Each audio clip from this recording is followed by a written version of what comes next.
Hello, I'm Connor Caney. And I'm Marina Drama. The Oak Leaf Online starts now. You're watching the Oak Leaf Online, a production of the Media 19 class. Today is Thursday, November 4th, 2021. The McMichaels and Brian juror selection has finished. Gregory McMichael and his son Travis McMichael, along with their neighbor William Bryan Jr., are accused of killing Ahmaud Arbery on February 3rd, 2020, as he was out for a jog in Brunswick, Georgia. The jurors for the trial have been selected, and only one juror out of 12 is black. Prospective jurors were questioned about their views on the Confederate flag, Black Lives Matter, and how black people are treated in the criminal justice system. The prosecutors have argued black panelists were intentionally removed from the pool. Judge Timothy Walmsley has declined the prosecution's request to make the jury more diverse. The trial will start February 7th, 2022. Climate change is a hot topic in California at the moment. Geologists and environmentalists agree that cycles of droughts and severe rainfall will become the new normal. The spouts of heavy rain, however, don't combat drought, but create new problems such as flash floods and mudslides. But the rain has marked the end of the fire season. Our climate is a crucial human matter, and here at SRJC, it's incredibly important to us. Fellow students here at the JC have created a brilliant podcast about the fires, climate, mental health, and much more. Their podcast, Chronic Catastrophe, has been picked up by NPR and is out on all streaming platforms now. Up next, we have an exclusive interview with two members of Chronic Catastrophe, Nick Vides and the Oak Leaf advisor, Ann Belden. Here's the trailer.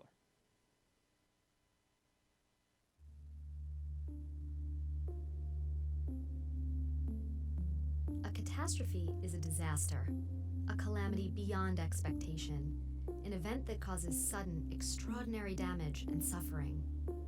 A catastrophe is a single event, or it's supposed to be. But here in Sonoma County, our catastrophes aren't singular anymore. They keep happening. In the past 4 years, we've dealt with 100-year flood, 6 major wildfires, and countless days of bad air that combined to kill 114 people, burn more land than Houston, Texas, destroy 18,000 buildings, and cause more than 250,000 people to evacuate their homes, some more than once. I'm Lauren Spates, and this is Chronic Catastrophe, a podcast co-hosted by Rebecca Bell, Maritza Camacho, and Nick Vides, thanks to a grant from California Humanities through the Democracy and Informed Citizen Emerging Journalist Fellowship Program. Each episode of the show will focus on what happens to us when catastrophe is unrelenting, when it's everywhere. What happens to our minds and to our bodies? What happens to our spirit? And is it even worth it to live here? Because if not, where do you move to escape? New episodes drop in October, wherever you get your podcasts. Hello there, I'm Sam Gleason, and I'm joined by Nick Vides and the Oak Leaf advisor, Ann Belden.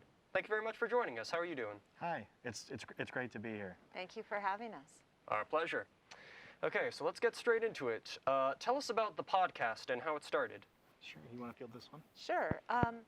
We applied for and received a grant from California Humanities to do a big investigative project. And since Sonoma County has been hit by so many natural disasters, we decided to look at the cumulative impacts of all these disasters on our minds, bodies, spirits, and ultimately ask, is it worth it to live here?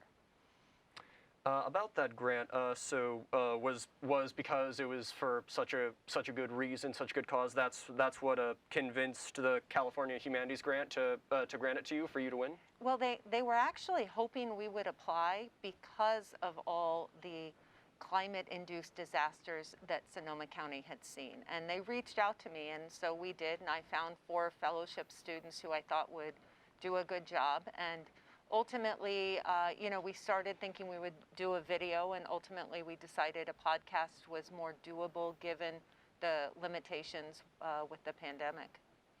Definitely. And so in this podcast series, you have your own narration, but you also interject audio files of interviews from the actual locals talking about their experiences. Where do you find them usually? Well, we started just right here at the JC first. I mean, there were a lot of students here that we knew of, that we went to first to let them, tell us their story. And the JC is so diverse with stories about the Tubbs fire and all the rest of the chronic catastrophes here.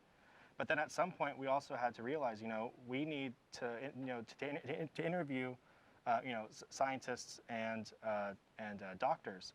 So we searched throughout the Bay Area, and we got quite a few to respond to us. And it was great to know that they were validating our work. And many were national authors, all researchers, 2 members of Congress. Speaking of national, NPR picked up this podcast. What was your reaction when, and how did you find out, and what was your reaction when they picked it up? That's a funny story. I found out through an email as I was driving north on 101 with my husband, and I insisted that everyone available jump on a Zoom call, and I pulled out my computer, got a hotspot, and told everyone on Zoom. I showed them that the podcast was up on NPR, and they all started crying. So here we were zooming on 101, and they're in tears. And it was just so funny that we got to the finish line on this. There were times during this podcast where we didn't think that we'd actually be able to finish it. We've gone through so much. Individually, myself, Lauren, Maritza, and Rebecca, we've all gone through so much this year, and it's just amazing to see that our work has been validated and that we're out there. Our story's there. One thing to note is it was supposed to be a semester-long project that ended in the end of May or even early June. Ours, we didn't launch until October. The trailer initially said that we would drop episodes in June, and then we changed it to say July, and then August, and then September, and finally in October we were ready. And I think that really refined what we wanted to say to the listeners, that Sonoma County is it's a new ground zero for climate change, and if it happens here, it can also happen to you, wherever you live here in the U.S. Definitely. Well, I'm happy that all of your hard work has paid off. And on that note, that is all the time we have today. Thank you very much, Nick and Ann, for joining us. Thank you. And back to you, Greg. Chronic Catastrophe is available on NPR, Spotify, and the Oak Leaf Online. In other news, homelessness can strike for any number of reasons, especially here in California. Natural disasters, pandemics, or an unexpected hospital bill. And in many parts of the United States, housing costs are through the roof. This is why Homes for the Homeless are committed to developing and delivering a more affordable and effective housing solution to meet the needs of each individual.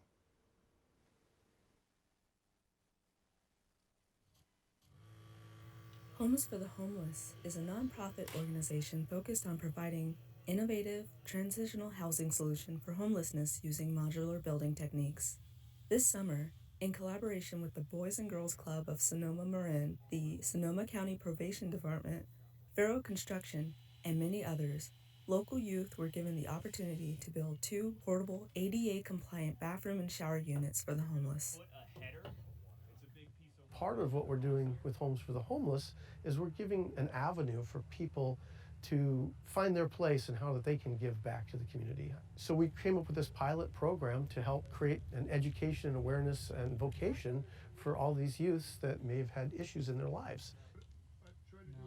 With a stick-built unit, they're learning everything you could possibly learn by building a house, roofing and siding and painting and flooring, and at the end of the day, kids that had problems in their lives are going to get some direction and have hopefully a good career that pays well, and people that are experiencing homelessness can have the decency of taking a shower.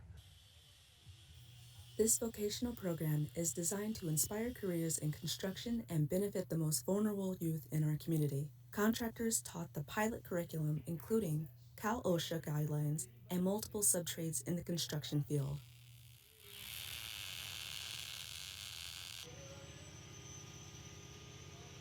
It's fantastic to see what opportunity this provides to the youth. And it's really amazing because these skills, these trades, they can take with them into later life.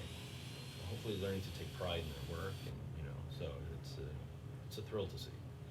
Hopefully, who knows exactly what the future's going to bring, but at least, it kind of sets the groundwork for opportunities.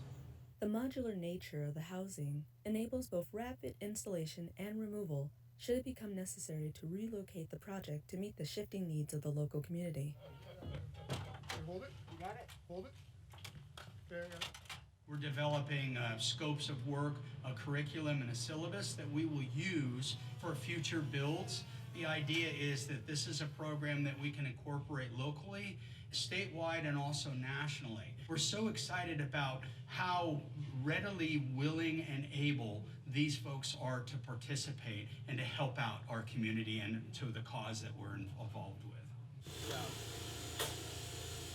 Additionally, the flexibility offered by modular housing's ease of transportation ensures resources can be deployed where they are in most demand. We're all true believers, and we really do believe in transformation instead of transactional occurrences for young people. If you believe in them, they will succeed. Their ultimate goal is to create a supported and guided path that takes in residents from initial intake all the way through reintegration into the community. I see a project like this going first all across the United States. I think it's an incredible project to help out the homeless. I really do. It's in deep need, and it's been that way for years. And hopefully it'll spread across the globe. That would be wonderful, because the United States isn't the only place that has homeless people. Media 19's Julian Ochoa and Denitra Trader reporting.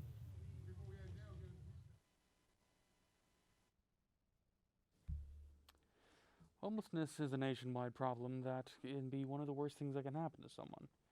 You can volunteer at homesforthehomeless.org if you wish to help with this. Up next, we have Finn Higgins with last week's movie box office earnings.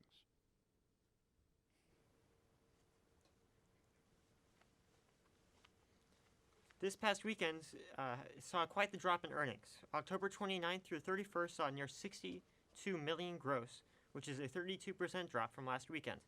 October was a great month for the box office. Nearly all 4 prior weekends saw $100 million gross. Just this past weekend, Dune topped the box office with a gross of $15 million, which shows a gross of $69 million domestic and $224 million internationally. Halloween Kills slashed its way into second with an $8 million earning, making it a very successful release already. Previously released films No Time to Die gets third with $7 million, and Venom Let There Be Carnage Causes Carnage with $5 million. This week had 3 new releases. My Hero Academia World Heroes Mission, which placed fourth with $6 million gross. Meanwhile, Antlers and Last Night in Soho come in at $4 million each. A fantastic month for film lovers, to say the least. With some great films releasing soon, I know this year will end with a bang. Back to you, Marina. Thank you, Finn. I'm excited to announce movies are back. Speaking of which, this weekend is a big one. Over 10 new movies released this upcoming weekend, with Marvel's Eternals leading the charge. The following weekend sees the release of one of the biggest films of all time. Clifford the Big Red Dog comes out November 10th. That concludes this episode of the Oak Leaf Online. Thanks for watching. This has been a production of the 2021 Media 19 class.